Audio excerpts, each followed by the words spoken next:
भारत जोड़ो यात्रा और भारत जोड़ो न्याय यात्रा दोनों हो रहा है, एक और एक हो चुका। दोनों में क्या अंतर देखते हैं सर आप?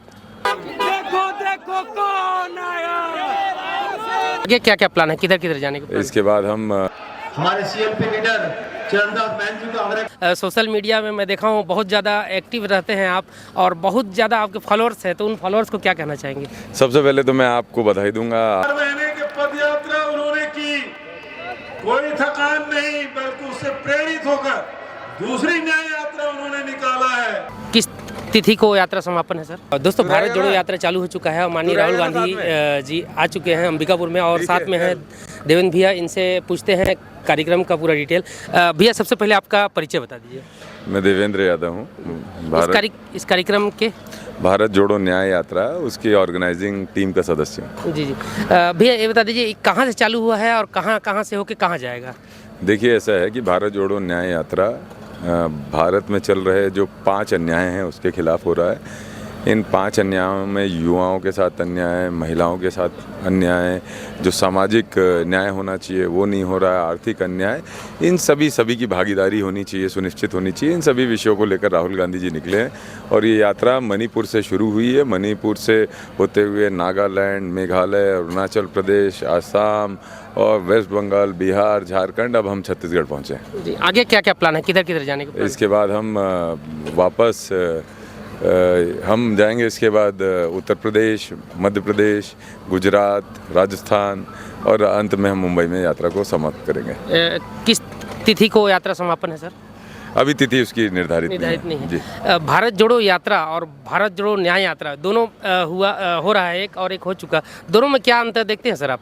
मैंने आपको जैसा कि पहले बताया, भारत जोड़ो यात्रा भारत जोड़ो यात्रा जो पहली हुई थी वो एक वैचारिक यात्रा थी, और उस समय राहुल गांधी जी लगभग 4000 किलोमीटर पूरे देश के अंदर पदयात्रा उन्होंने की, और पदयात्रा करने के बाद लोगों के बीच से जो बात आई और लोगों की जो भावनाएं थी उसके आधार पर जो अन्याय लोगों के साथ हो रहा था उसको देखते हुए भारत जोड़ो न्याय यात्रा शुरू की गई उस अन्याय के खिलाफ। जी। और कुछ बोलना चाहेंगे युवाओं को संदेश, जो आपका सोशल मीडिया में मैं देखा हूँ बहुत ज़्यादा एक्टिव रहते हैं आप, और बहुत ज़्यादा आपके फॉलोअर्स हैं, तो उन फॉलोअर्स को क्या कहना चाहेंगे? सबसे पहले तो मैं आपको बधाई दूंगा, आपका यूट्यूब चैनल है, आप अच्छा कर रहे हैं। देखिए, ऐसा है कि हम वीडियो के माध्यम से संदेश देते हैं समाज को, लोगों को संदेश देते हैं। बहुत लोग मोटिवेट भी होते हैं आप लोगों के माध्यम से, आप लोगों के काम से। आपका काम भी टफ है, मैं इस बात को समझता हूँ। बस यही कहना चाहूँगा आपके माध्यम से, देश के अंदर न्याय की बात होनी चाहिए, देश के अंदर भागीदारी की बात होनी चाहिए। युवाओं को आज के समय दिग्भ्रमित करके वोट लेने के लिए उपयोग किया जा रहा है, अपनी जिंदाबाद करने के लिए उपयोग किया जा रहा है। लेकिन राहुल गांधी जी एक ऐसे शख्सियत हैं, एक ऐसे नेता हैं जो युवाओं के जीवन के बारे में सोचते हैं, सामाजिक न्याय के बारे में सोचते हैं, और वो चाहते हैं कि देश के युवा उन्नत हों और हर वर्ग की भागीदारी हो। तो मैं आप सभी से ये अपील करूंगा, राहुल जी के साथ चलें। जी सर, एक अंतिम प्रश्न, आपका इस यात्रा में कोई ऐसा पड़ाव जहां दिल छू गया हो आपका? काफ़ी ऐसे समय थे जब भारत जोड़ो न्याय यात्रा ने हमको बहुत कुछ सिखाया, समझाया। मणिपुर जाना, मणिपुर में मैथई समाज है और कुकी समाज, उनका आपस में जो एक घृणा वहाँ पे बीजेपी के शासन में क्रिएट की गई, वो दुखद है, और सुखद पल भी हैं बहुत सारे देखे। जी सर, बहुत बहुत धन्यवाद आपका। ये थे भैया देवेंद्र यादव जी, जो भिलाई से विधायक हैं और भारत जोड़ो न्याय यात्रा का प्रभारी भी हैं। हम शुरू से वीडियो में इनको देख रहे हैं, राहुल गांधी जी के साथ हैं। अंबिकापुर में इनसे भेंट मुलाकात हुआ था, यहाँ कुछ कार्यक्रम चल रहा है, साथ में बहुत कुछ इन्होंने बताया भी, और बहुत कुछ और भी है वीडियो में। आगे वीडियो आएगा, उसमें देखिएगा। मैं गोविंद कुशवाहा आपका तहे दिल से धन्यवाद करता हूं। आप इस वीडियो को देखें यहाँ तक, और हमारे Instagram ID Govind Kushwaha official में भी आप जाके हमारे साथ क्वेश्चन आंसर कर सकते हैं, या आपके अंदर कोई सवाल हो तो आप कमेंट कर सकते हैं, हम उसका जवाब जरूर देंगे। धन्यवाद। जय हिंद, जय भारत, जय छत्तीसगढ़। 4 महीने की पद यात्रा उन्होंने की, कोई थकान नहीं, बल्कि उससे प्रेरित होकर दूसरी न्याय यात्रा उन्होंने निकाला है।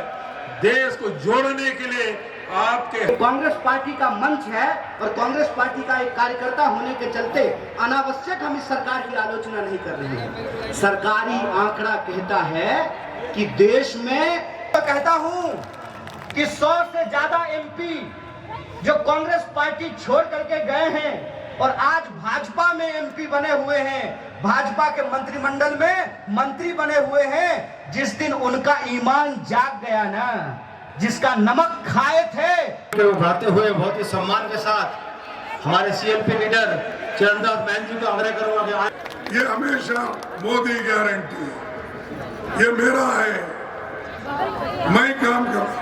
अरे एक व्यक्ति को इतना अहंकार है तो आप सोचिए ये लोकतंत्र में विश्वास करता है?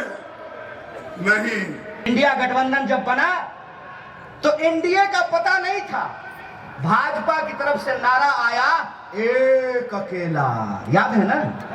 तो काहे अकेला है मोदी जी? जिंदाबाद